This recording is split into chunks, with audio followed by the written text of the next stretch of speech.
Hi guys, I'm back. Me. Oh, and I realised that I've never really introduced myself, or maybe I did and I've forgotten, but anyway, my name is Anika.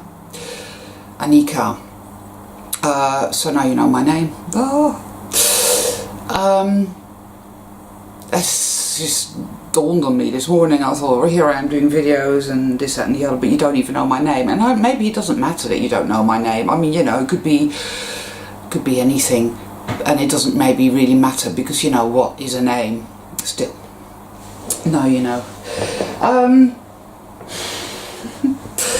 So I told you before that this whole YouTube thing has morphed into something other than what I had thought it was going to be, and that just shows me how little control we actually have in life, because it's as if there is a higher agenda. Yeah, there is an evil agenda that wants to hijack and keep us all on our knees in the dark, uncreative and shriveled up and twisted.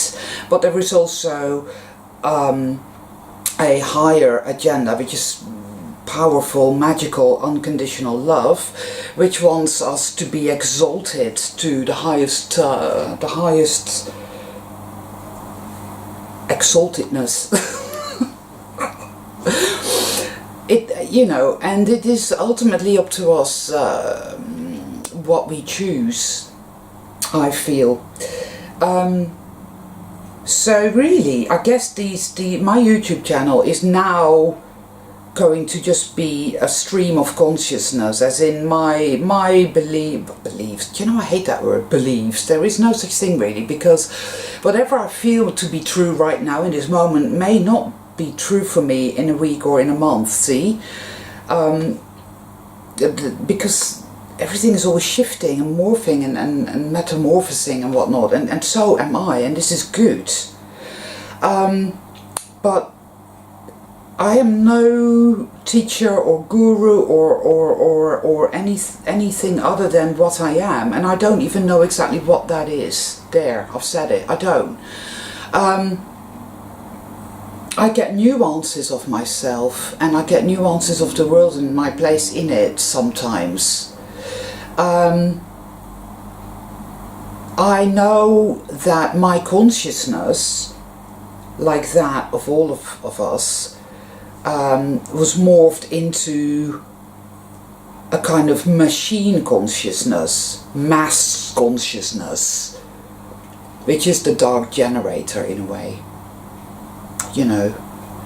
And when I was talking the other day about the slave yoke, yeah, Skirt, I've got your text, right.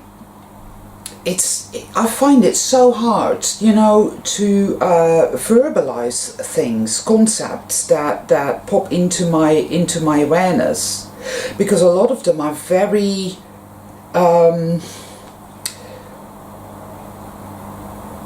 you know, like Richard from Star Gods talks a lot about intuitive knowing, you know. And that is kind of what I do, you know, intuitive. I sense, I intuit, I have dreams, I have visions, and a lot of it is out there. It's way out there because it doesn't conform to mass consciousness. It doesn't conform to reality as we know it. These are concepts that exist way, way, way beyond that. So how does one verbalize that? This is very difficult, but I'm going to have to try because otherwise I might as well not bother, really. Now, I've spoken before about the mind and the thoughts that we have that we are not actually really thinking. Most people aren't even aware of that. They are, to an extent, we are all operated, really, we are operated by that thought system that lives in our head. Most of these thoughts are not actually based on reality, but yet they shape our perception of reality. They cause feelings.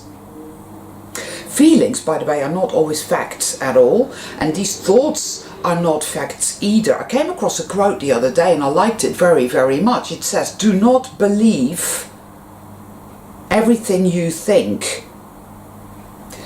You know, do not believe everything you hear. Oh, I say, do not believe everything you think. Don't believe it. Examine your thoughts. Learn to be objective. We have to learn to be objective to our own thoughts and our own feelings, because if we don't learn to do that, we are going to be slaves to the control, the hijack forever. It puts these thoughts in our heads. It will say, let's say, a case in point, I had to go around somebody's home a while ago because I had to go and pick something up. And he seemed in a funny mood. The thought in my head said, that's because he doesn't like you and he's pissed off with you. And it made me feel uncomfortable. But that was not a truth at all. He was really hungover and he'd been burning the candle at both ends, and there was some stuff going down with his son, and this is why he behaved or felt or exuded that energy. Now, there was a part of me, my intuitive part, that said, well, yeah, that's what's happening and everything's fine. But then there was the dark side, the shadow side. Oh, he's pissed off and he doesn't like you anymore and blah, blah, blah. So, now, there's always two sides within us, it seems. Well, so it seems to me anyway. There's the dark, negative, hijacky side, which seeks to, sabotage us and keep us stuck.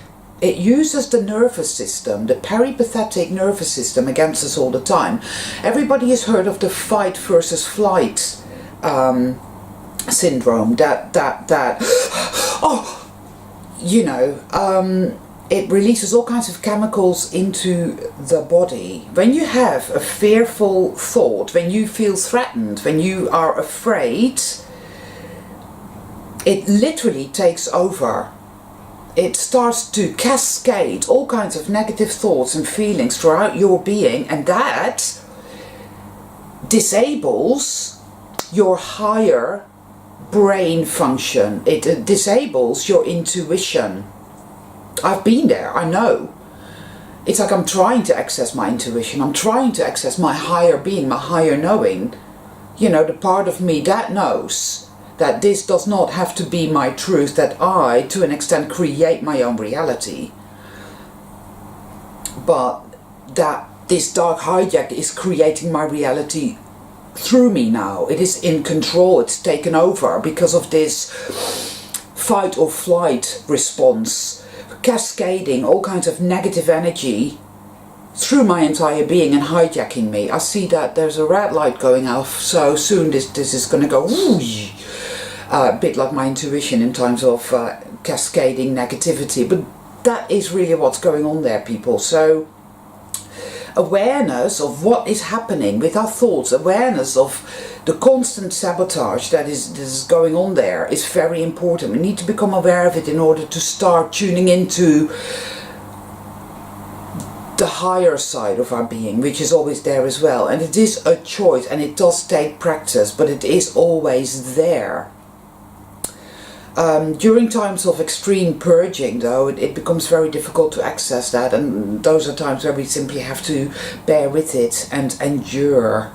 There is always a light in the darkness, but sometimes the light is tiny, as opposed to a great big roaring fire. But we will get there if we keep doing this. This hijack goes... It's not just concerning the here and now. This goes back many generations. Because even when they hijack the here and now, they've hijacked the past. They've hijacked or trying to the future. All the different levels, etc., etc. And so we're looking at our parents, our grandparents, our great-grandparents, etc., etc. It's epigenetic. I came across a comment somebody left on another video, and this person was really with it. So it was amazing, and it's great to come across somebody who knows how to think. Epigenetic. Yes, look into that, people. Anyway, there we have it, the slave yoke. These thoughts and these feelings are not facts, but if we believe them, they will, without a doubt, create our reality. You know, they will. So let's not let them do that. That's just a quick video, and because my camera's going to go off soon. Yeah. That's really all I wanted to say today. I keep promising I'm going to do a tarot card reading, and then I never seem to get around to it, or it never really feels quite right. So I will try, because I've got another little deck which is pretty groovy. Yeah. Okay, people. See you again soon. Bye.